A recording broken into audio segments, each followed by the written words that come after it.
All right. Hello, everybody, and welcome to a very soggy Ridley Park, Pennsylvania, where I'm waiting in between jobs right now. This is Crazy Tom. Yes, I'm back for another edition of What Drives Me Crazy, but this is a special baseball edition for this Thursday, March 28th. And first of all, crazy shouts to my sister, Amy, who is celebrating a birthday today. So many happy returns to you, Amy, and I hope your day goes fantastic. Of course, your Yankees, along with your husband, Brian's Yankees, I'll be mentioning a little bit as far as the 2024 Major League Baseball preview is concerned. I want to just quickly go down the line as to how I think each team will finish and what their win total is going to be.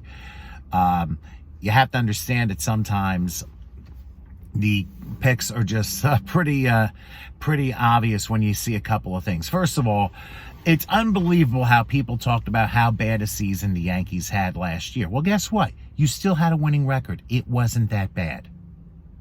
Major League Baseball has assured you since the '94 strike that the Yankees can never fail again. And every single year, they have a winning season. They've been having it for 32 straight years, and it is supposed to be in stone that the Yankees are to have a winning record. So what does it say about the other 29 teams? This is not parity or mediocrity like the NFL. This is not even Steven. This is about money and ratings and everything else. They must make the Yankees relevant. And they have ever since the '94 strike. No question about it. I mean, nobody can argue that. Until the Yankees have a losing record, nobody's going to think that every team has a chance. And that probably comes when pigs become aerodynamic. Very sure about that. Now, I want to also mention one other thing. For the last couple of years, I've been putting my videos on Rumble. Unfortunately, I am having a major connectivity problem with Rumble, so temporarily, I'm putting some videos on YouTube, knowing that if the numbskulls who watch my videos disagree on things that I say, they will suspend me. This is not America as we know it. This is Moronica, where morons run the country. And of course, we have one in name only that is doing that as we speak. But you have to understand, you need to speak your mind. And I am going to speak my mind no matter what. And if somehow I get suspended or kicked off social media because of it, well, guess what? It tells you all you need to know. But one thing you do need to know is following the Baltimore Bridge collapse, which I actually heard this morning that in the case of the black box being recovered, there were reports that the ship was having electrical problems 2 days before the ship moved in the inner harbor. Well, how come it was allowed to move? How come they didn't double and triple check to make sure everything was okay? That's a big question right there. But I'll speak about that another time.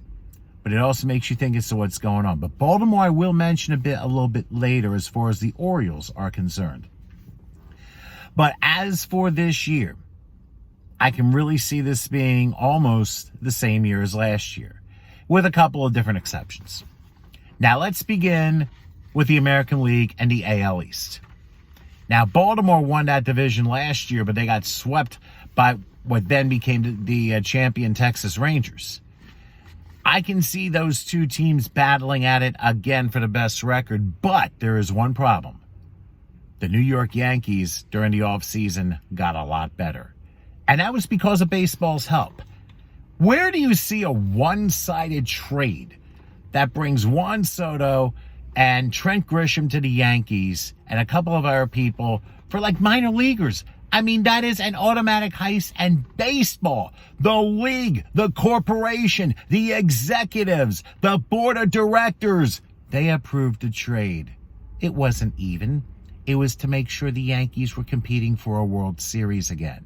San Diego winning a World Series would lose money for baseball. And they were like, we've had enough. We got to make money back, so we must make the Yankees relevant again. Just look at 2008 when the Phillies won the World Series in 5 games over Tampa Bay.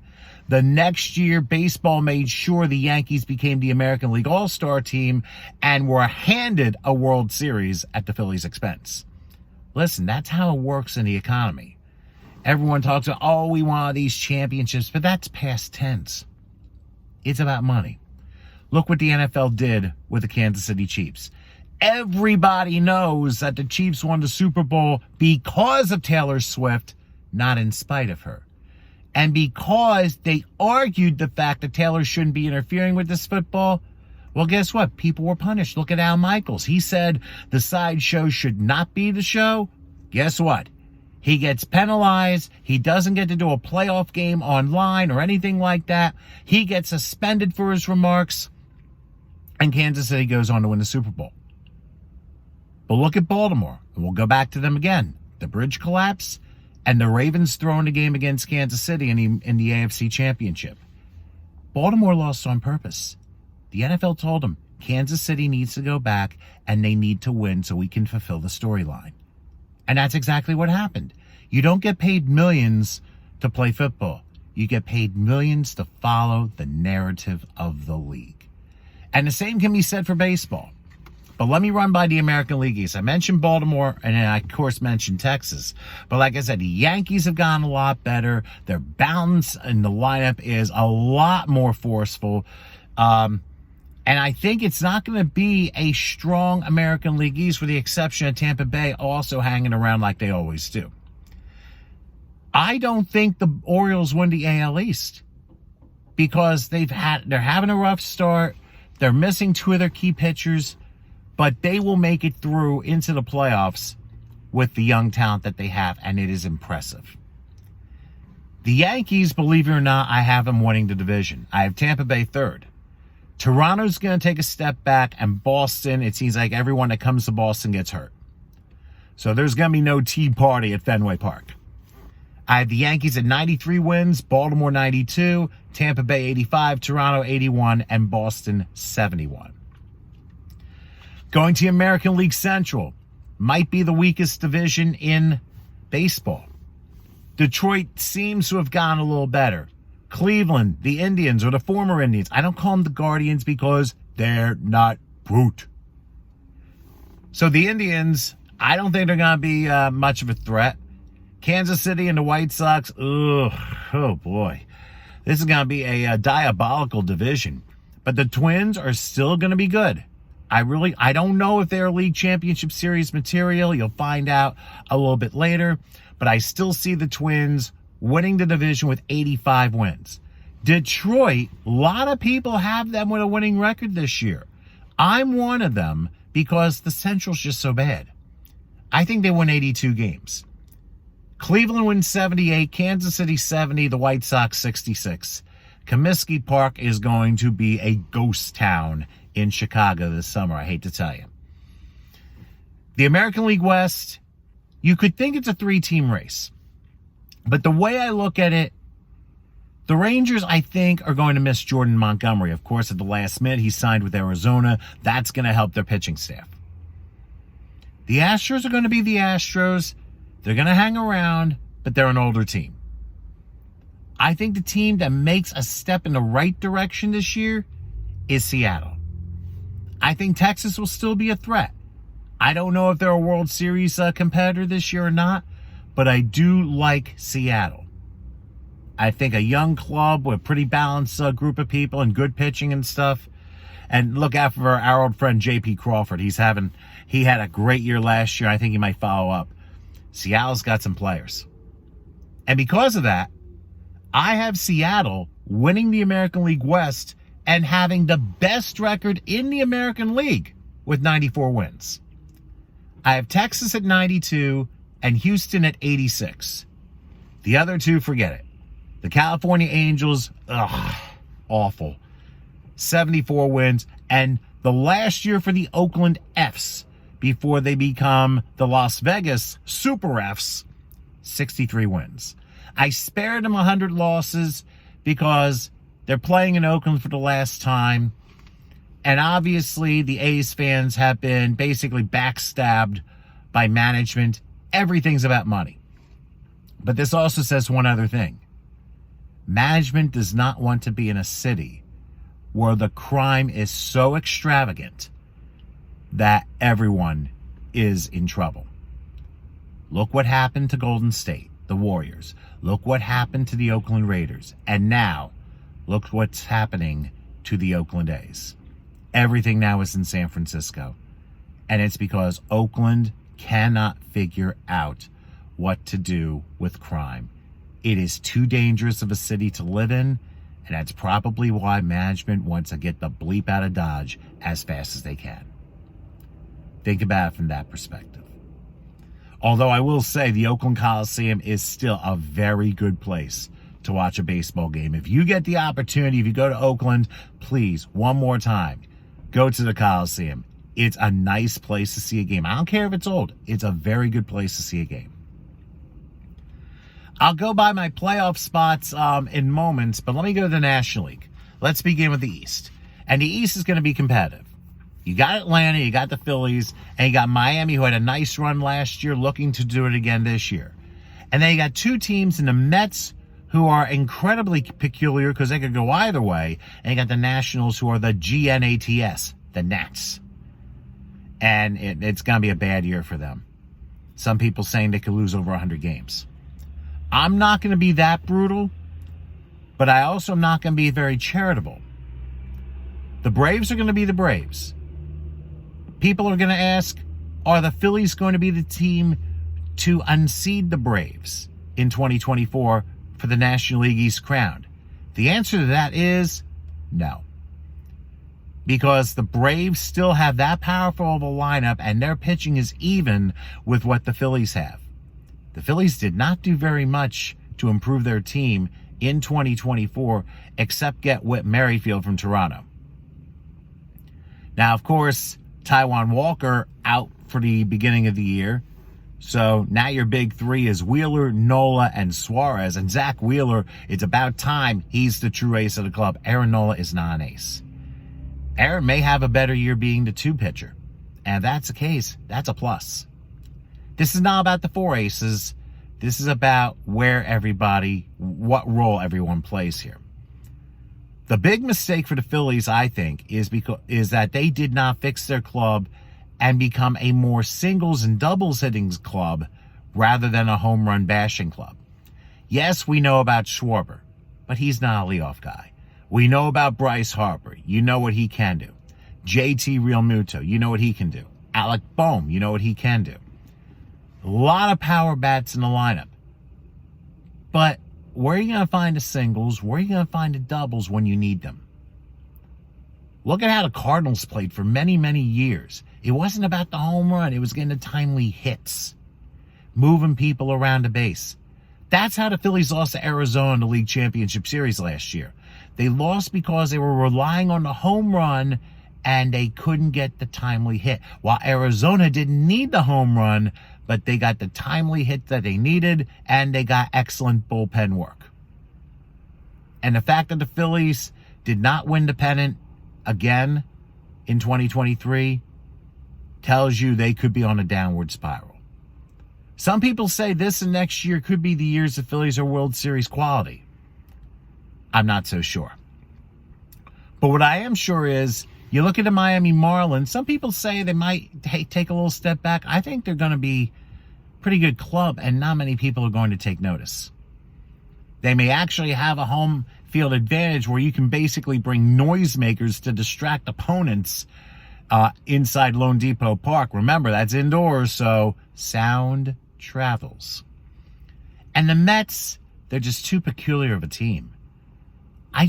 The fact that they have no starting pitching and their ace, Senga, is hurt, that bullpen's going to get worn down.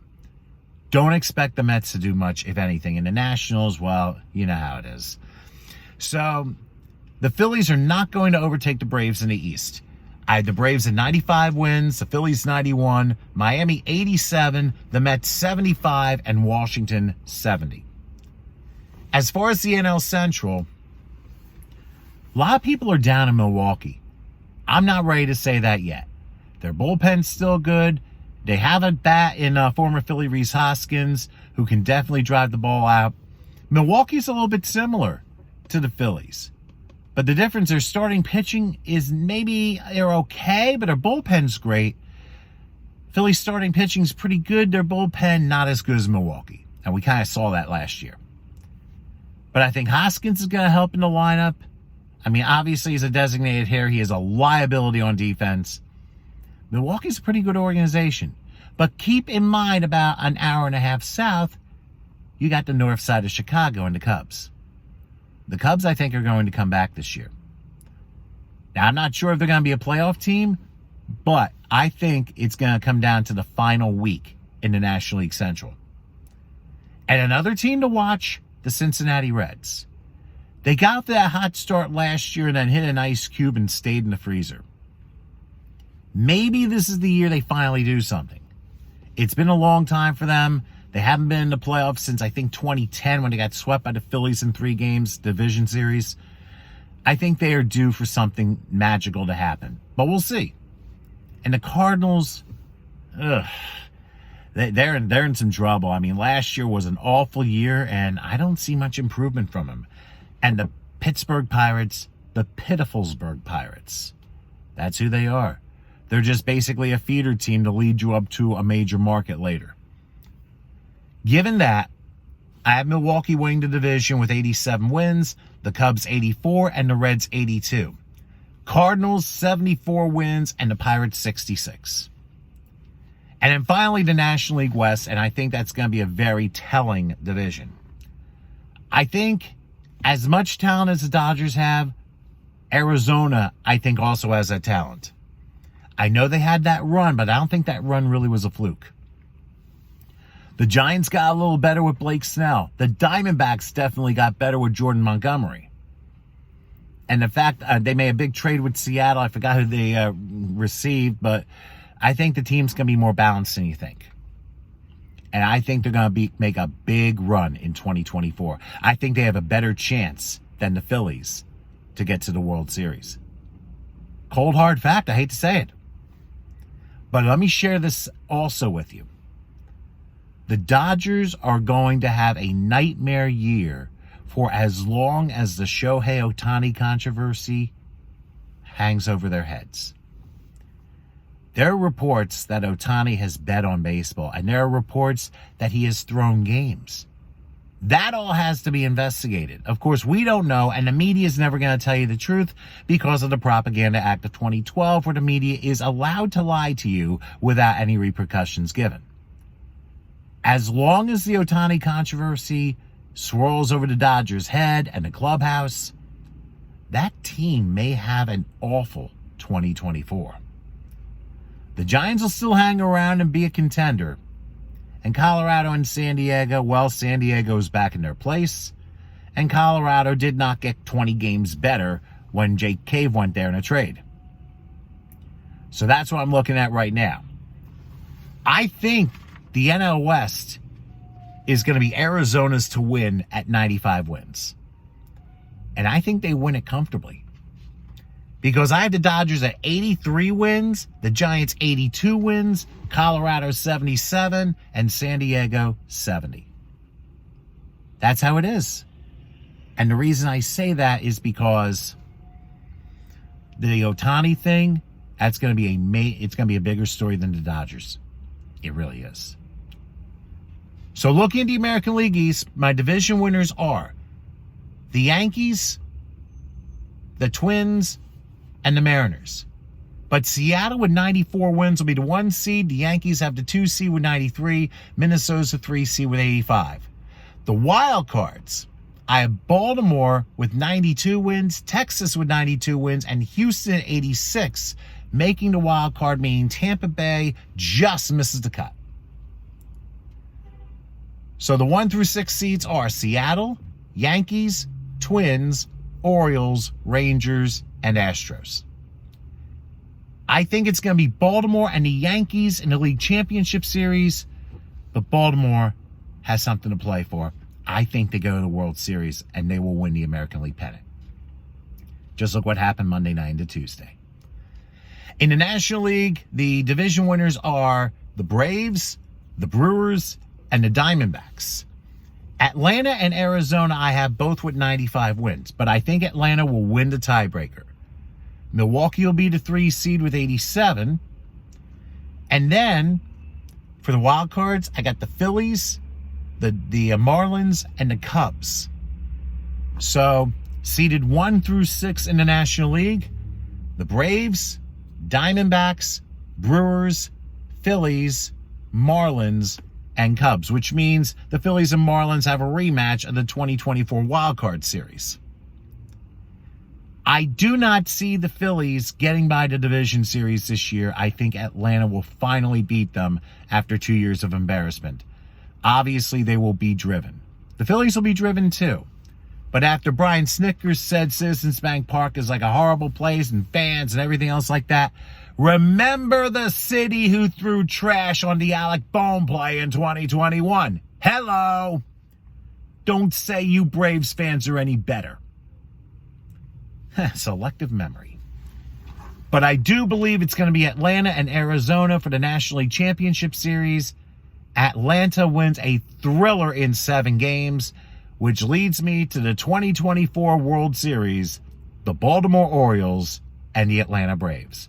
I'm not going to say who's going to win, but I think that would be an awesome World Series. We'll find out. With that, that's it for Crazy Times What Drives Me Crazy and his 2024 Major League Baseball picks or predictions. We'll see what happens. Again, I am not on Rumble because of some connectivity issues, but remember my social media platforms on Twitter X, Gab, I keep losing myself, Twitter X, Instagram, you've got Gab as well. You can reach me at Crazy Tom Show. So I'll definitely be putting this up on Twitter X and seeing what you guys think.